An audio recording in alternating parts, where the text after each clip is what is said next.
লক্ষ্মীপুরের রামগঞ্জে জোরপূর্বক নুরুল ইসলাম নামের এক ব্যক্তির ক্রয়কৃত ফসলি জমির ধান কেটে নেওয়ার অভিযোগ উঠেছে শিরুন্দি এলাকার কাজী বাড়ির আব্দুল জাব্বারের বিরুদ্ধে। ঘটনাটি ঘটেছে শনিবার ২৭ এপ্রিল উপজেলার ৩ নং ভাদুরী ইউনিয়নের শিরুন্দি গ্রামের কাজী বাড়ির মাঠে। ভুক্তভোগী সমসপুর মোল্লাবাড়ির মোহাম্মদ নুরুল ইসলাম জানান, আমি ২০১২ সালে রহিমা বেগমের কাছ থেকে ৬ শতক ও লালমণি বেগম ওরফে লাইলির কাছ থেকে ১০ শতক সম্পত্তি ক্রয় করি, যা দীর্ঘ সময় আমার দখলে এবং দলিলপত্রও রয়েছে। কিন্তু হঠাৎ করে আমার প্রতিবেশী কাজী বাড়ির আব্দুল জাব্বার ও তার চাচাতো ভাই নোয়াখালী সদর থানায় কর্মরত পুলিশ সদস্য এসআই নূর হোসেন চৌধুরী সহ প্রভাব খাটিয়ে জোরপূর্বক আমার সম্পত্তি বর্গা দেয় একই বাড়ির রফিকের কাছে।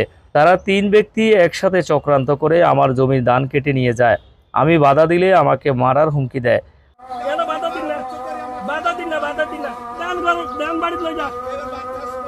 তোর মেম্বার লাই তুই বড় সাংবাদিক আছিস, তুই পুলিশ লাইন বে বড়, তুই পুলিশ লাইন তুই সাংবাদিক আছিস। আইন আমার কবল হলো আগে বুঝিনি সে কবল আমি জমাখারি জমানে ঘুরে 33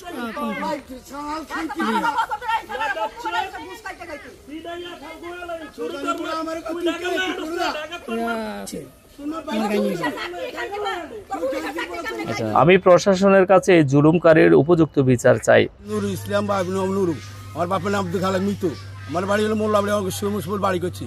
আমি 12 বছর খেলকে যে লাইলির অমিতান ওখন আমার এই ইয়া করে রবিকারি দিয়ে করায়া সদরিয়ে দান্ডি 12 বছর ধরে নিতে আসে। আজকেও আমি দানেলে দৌড়ে আসি, যখন রামবুজো গেছি ওনারা হ্যাকে দিয়ে দান্ডি দায়া লোক দিয়া সবটি আমার দাম লই গেছে গা। আমি আমরা কাছে সুবিচার চাই। জনগণে এই সরকার চারি করে হয় যে অত্যাচার করতেছে দেশের ভিতরে, আমরা এটার বিচার চাই। আপনার কাছে অনুরোধ করবো, প্রধানমন্ত্রীর কাছে অনুরোধ করবো, ওনার যেন আমার বিচারটা করে। ওনার দেখো তদন্ত করে, যদি আমার দলিল ভুয়া করে আমার রায় যদি না থাকে তাহলে আমি দলিল দাবি নেই। প্রতি বছর করে অভিজ্ঞা দানে ওই জব্বিরা দিয়ে করে, দানে সদরিয়ে জোর করে সদরিয়ে হলি ওই এসআই সারি করে, ওই বহুত কিছু করে।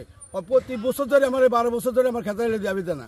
অভিযুক্ত আব্দুল জাব্বার জানান, আমি এই সম্পত্তি আমার বাবার দানপত্র দলিল মূল্য ও ওয়ারিশ সূত্রে মালিক। এই জায়গায় দলিল ফটোকপি আমার কাছে রয়েছে। আমি উক্ত ভূমি আমার পিতার দানপত্র দলিল মূলে এই সম্পত্তির মালিক এবং ওয়ারিশ সূত্রে দলিলপত্র দলিলের ফটোকপি আছে আমার কাছে। জায়গাটা আমি